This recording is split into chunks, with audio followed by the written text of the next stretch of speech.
आज हम बात करेंगे सिंगल एडजस्टमेंट एंट्री के बारे में। सिंगल एडजस्टमेंट एंट्री में अक्सर देखा गया है कि बच्चों को यही नहीं समझ आता कि अमाउंट कितनी आएगी और क्यों।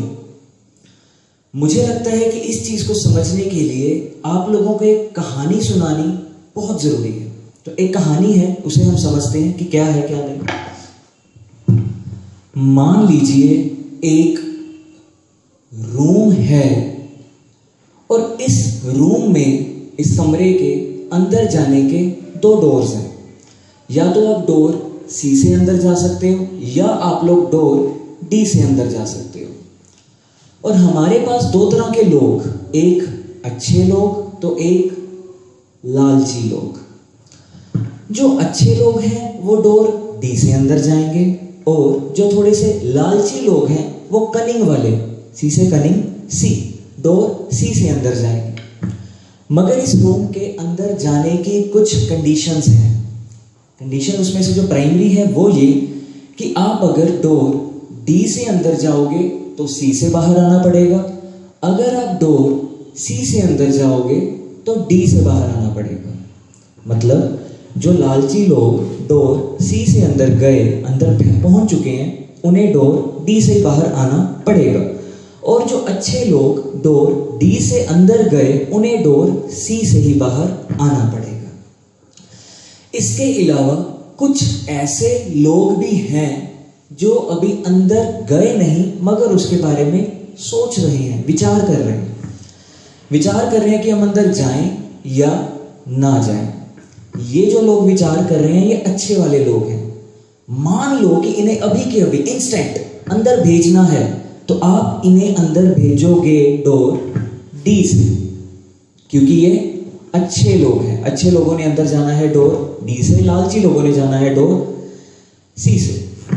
अब इसी क्वेश्चन को हम रिलेट करते हैं अपने अकाउंट्स के एडजस्टमेंट एंट्री के साथ। ये जो आपके पास लालची और अच्छे लोग थे, ये थे एक्चुअल में आपकी लायबिलिटीज और एसेट्स। लालची लोग थे लायबिलिटीज, अच्छे लोग थे एसेट्स। और ये जो डी और सी डाला गया था ये था डेबिट और क्रेडिट। कि एसेट्स पहले डेबिट होती हैं बुक्स में आने पे और जब इन्हें खत्म करना हो तो ये क्रेडिट होती हैं। लायबिलिटीज कैपिटल की तरह ही, लायबिलिटीज भी आएंगी तो क्रेडिट, जाएंगी तो डेबिट। और ये जो लोग विचार कर रहे थे ये वो एसेट थी, एसेट गुडविल। गुडविल भी हमारी एसेट ही है। गुडविल, कौन सी गुडविल? जो विचार कर रही है कि अंदर जाना है या नहीं, मतलब हमारी वैल्यूड गुडविल। इसे भी अगर बुक्स में रिकॉर्ड करना है तो इसे सबसे पहले आप डेबिट ही करोगे। जो चीजें पहले से दिख रही हैं अंदर, मतलब वो डेबिट तो हो ही चुकी हैं, डी से होते हुए निकली हैं, अब तो सिर्फ क्रेडिट करना बाकी है।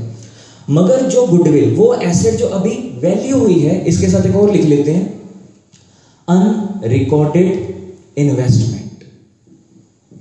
वैल्यूड गुडविल और अनरिकॉर्डेड इन्वेस्टमेंट, ये दोनों चीजें जो अभी तक रिकॉर्ड नहीं की गई, दिखाई नहीं गई, ये सबसे पहले तो डेबिट होंगी, अंदर जाना है। और ये वो एसेट्स थी जो अंदर जा चुकी हैं, इन्हें बाहर निकलना है, क्रेडिट होंगी। अब अपनी तरफ से एक इमेजिनरी फिगर्स लेते हैं और इसी एग्जांपल को समझते हुए सोल्व करेंगे। मान लीजिए x, y, z, 3 बंदे हैं हमारे पास। इनकी ओल्ड रेशो है 5, 3, 2 और इनकी न्यू रेशो है 2, 3, 5। अब इन लोगों की आप निकालोगे सैक्रिफाइसिंग रेशो। सैक्रिफाइसिंग रेशो जिसका फॉर्मूला है सम। Sacrificing ratio equals to old ratio minus new ratio.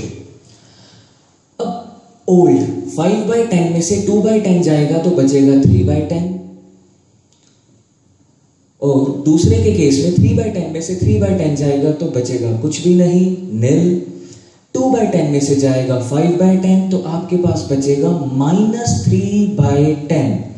Sacrificing ratio निकालते टाइम माइनस में आंसर आने का मतलब है गेन हो जाना। तो रेशो चेंज होने की वजह से एक इंसान को गेन आया, एक को नुकसान। इसके अलावा क्वेश्चन में क्या गिवन है वो देखते हैं। एक है आपके पास जनरल रिजर्व्स, ये है 40,000 के। एक P&L, मान लेते हैं कि ये P&L क्रेडिट वाला है, मतलब क्रेडिट होके बैठा है, पहले डोर सी से गया था, लालची वाला। ये है 80,000। इसके अलावा आपके पास अपीयर्ड गुडविल है बुक्स में 70,000 की, इसे ले लेते हैं। और वैल्यूड गुडविल, जो अभी विचार कर रहे थे कि अंदर जाएं या ना जाएं मगर हैं अच्छे लोग, वैल्यूड गुडविल मान लेते हैं 20,000। और एक अनरिकॉर्डेड इन्वेस्टमेंट एंड लास्ट में आपको बता दी थी, वो भी लिख लेते हैं। अनरिकॉर्डेड इन्वेस्टमेंट है 30,000। अब इसे लेके हमने सिंगल एंट्री पास करनी है, तो क्या किया जाएगा वो देखते हैं। नेट इफेक्ट हमें चाहिए। इस नेट इफेक्ट के लिए क्या किया जाएगा, जो चीजें क्रेडिटेड थी, लालची लोग, जनरल रिजर्व, P&L क्रेडिटेड थे, अंदर तो जा चुके हैं रूम के, अब इन्हें क्या करना है, डेबिट। तो डेबिट वाली चीजें हम यहाँ पे प्लस करेंगे। जनरल रिजर्व प्लस होगा 40,000 से। P&L ये भी पहले क्रेडिट था, ऊपर से क्रेडिट सी डोर से एंटर हुआ था, डी डेबिट होके बाहर निकलेगा, इसे भी हम प्लस करेंगे। और अपीयर्ड गुडविल, वो गुडविल जो हमें अंदर उस रूम के अंदर उस बैलेंस शीट के अंदर दिख रही है, तो अच्छे लोग हैं, ये डोर डी से डेबिट से ही अंदर गए होंगे, तो अब बाहर कैसे निकलेंगे, क्रेडिट से। तो क्रेडिट वालों को हम माइनस कर देते हैं। ये है आपकी अपीयर्ड गुडविल 70,000।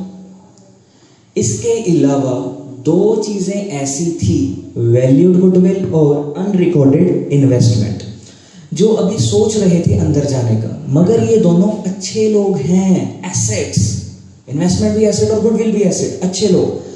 तो ये अच्छे लोग अभी वैल्यूड या अनरिकॉर्डेड, कि अभी रिकॉर्ड नहीं किए गए, अभी वैल्यू डली है, सिर्फ दिख नहीं रहे, अपीयर्ड नहीं है, तो ये अंदर जाने का सोच रहे हैं। इन्हें अगर अंदर जाना होगा तो कहां से जाएंगे, अच्छे लोग डेबिट से, डी डोर से।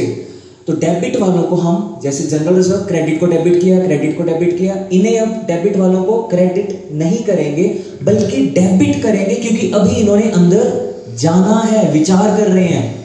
तो एक वैल्यूड गुडविल और एक अनरिकॉर्डेड इन्वेस्टमेंट, ये दोनों 20,000 और 30,000 से हो जाएंगे प्लस। अब यहां पे डिफरेंस पता लगता है अपीयर्ड गुडविल और वैल्यूड गुडविल का। अपीयर्ड गुडविल वो एसेट जो अंदर दिख रही थी, अंदर दिख रही है मतलब डी से डेबिट होके अंदर तो जा ही चुकी है, अब तो क्रेडिट करो। और एक गुडविल जिसकी अभी सिर्फ वैल्यू पता चली है, अंदर नहीं गई, रिकॉर्ड नहीं की, तो इसे आप पहले रिकॉर्ड करोगे, अंदर भेजोगे, अंदर भेजोगे मतलब बैलेंस शीट में दिखाओगे, डेबिट करोगे। और अनरिकॉर्डेड इन्वेस्टमेंट भी बिल्कुल वैसे ही, कि एसेट है अभी तक रिकॉर्ड नहीं हुई, तो पहले इसे डेबिट करो, अंदर तो भेजो। तो ये सारा कुछ करके हमारे पास जो आंसर आएगा वो है 1 लाख। अब देखना यह है कि एंट्री कैसे डलेगी। जिस इंसान को फायदा हुआ और एक इंसान है एक्स जिसे नुकसान हुआ, तो जिस इंसान को फायदा हुआ वो इंसान कंपनसेट करेगा, पैसा देगा नुकसान होने वाले पर्सन को। जिस इंसान को नुकसान हुआ कि भैया मुझे फायदा हो रहा है, तुझे नुकसान हो रहा है, आगे रेशियो चेंज होने की वजह से मैंने तो प्रॉफिट खाना ही है, तो तुझे मैं चल अभी कंपनसेट कर देता हूं, कुछ पैसा दे देता हूं। मगर पैसा देना कितना है, सारा पैसा नहीं उठा के दे देना, उसे सिर्फ मिलेगा इस 1 लाख के ऊपर सैक्रिफाइसिंग रेशियो में 3/10 कि 30,000 मैं अपनी कैपिटल कम कर लेता हूं, कैपिटल कम होने पे डेबिट होती है। Z कह रहे कि मैं अपनी कैपिटल 30,000 से कम कर लेता हूं और X भाई तेरी कैपिटल 30,000 से बढ़ा देते हैं। तो Z की कैपिटल 30,000 से कम, X की कैपिटल अगर नहीं भी दिख रहा है यहाँ पे 30,000, X की कैपिटल में 30,000 बढ़ जाएगा। और ये हमने 3/10 में ही क्यों लिया, पैसा दे रहा था X कि मुझे आगे फायदा होगा और तुझे नुकसान, तो रेशो भी फायदे और नुकसान वाली ही रखेंगे। क्वेश्चन दोबारा बता रहा हूँ, 5 आइटम्स गिवन, जिसमें से 3 थी जो अंदर दिख रही थी, 2 लालची वाली लायबिलिटीज और एक अच्छी वाली एसेट। 2 चीजें थी जो अंदर जाने का सोच रही थी। तो जो लालची लोग अंदर जा चुके थे सी डोर से, उन्हें डेबिट कर दिया, डेबिट करने पे हम प्लस कर रहे हैं यहाँ पे। और जो अच्छे लोग अंदर जा चुके थे डी डोर से, उन्हें सी डोर से मतलब क्रेडिट से बाहर कर दिया। और जो भी अंदर जाने का सोच रहे थे अच्छे लोग, उन्हें अंदर भेज दिया, मतलब डी डोर से डेबिट प्लस कर दिया। नेट वैल्यू निकली 1 लाख। फायदा या नुकसान Z और X ने करना है आपस में सॉर्ट ऑफ मैटर। तो Z पैसा दे रहा है X को इसी 1 लाख के ऊपर सैक्रिफाइसिंग रेशो में, मतलब 30,000। Thank you.